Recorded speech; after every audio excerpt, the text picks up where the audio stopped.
Hey friends, I just wanted to give you a little bit of an update. A few days ago, I'd give you some insight about a group that's meeting, great break point on March the 11th.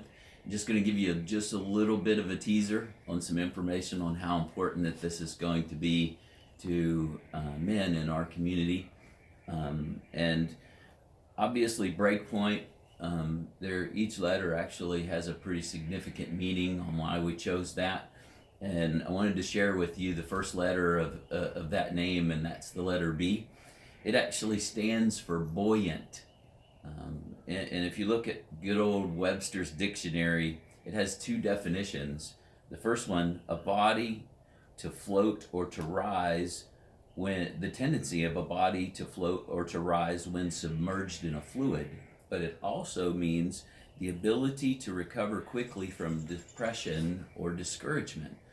And that is truly one of the most important aspects for men today.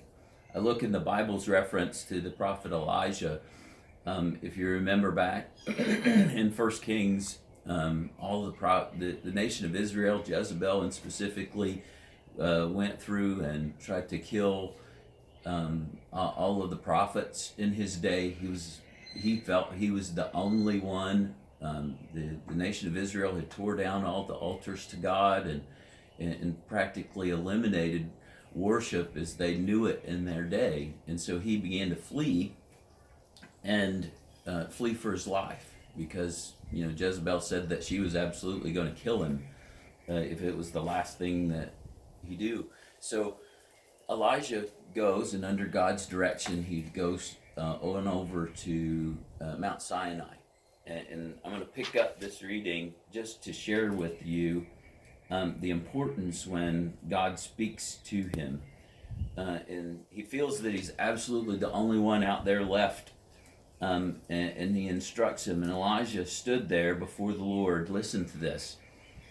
The Lord passed by, and a mighty windstorm hit the mountain. It was such a terrible blast that the rocks were torn loose, but the Lord was not in the wind. After the wind, there was an earthquake, but the Lord was not in the earthquake. After the earthquake, there was a fire, but the Lord was not in the fire. And after the fire, there was the sound of a gentle whisper. When Elijah heard it, he wrapped his face in his cloak and went out and stood at the entrance of the cave. Now think about that in life. There's a lot of things that happen that can discourage us, that can deter us from our course, but God is not in the discouragement. Just like he wasn't in the wind, he wasn't in the fire, he wasn't in the earthquake.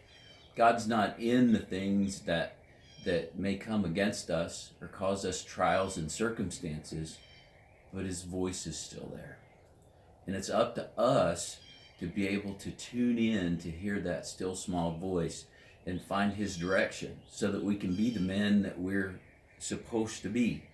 Now, obviously, a lot of it comes upon your shoulders to be an encouragement to all of those around us. How more important it would be to be the cheerleader for your wife, your children, your community, and not to be a destructive influence. Even though we face trials and circumstances, we have to be buoyant in our lives. If you think about it, how many of you floated down a river or floated on some water?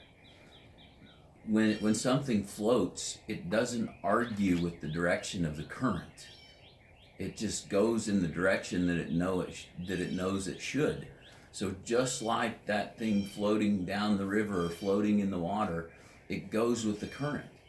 And God's voice is just like that. His Holy Spirit, that still small voice, guides us in the direction in which we're to go. And so as we meet in this group, starting on March the 11th, we're going to get a lot deeper into what it means to be a man, what it means to be buoyant, and be able to be guided by God's Holy Spirit and listen to his voice in our life.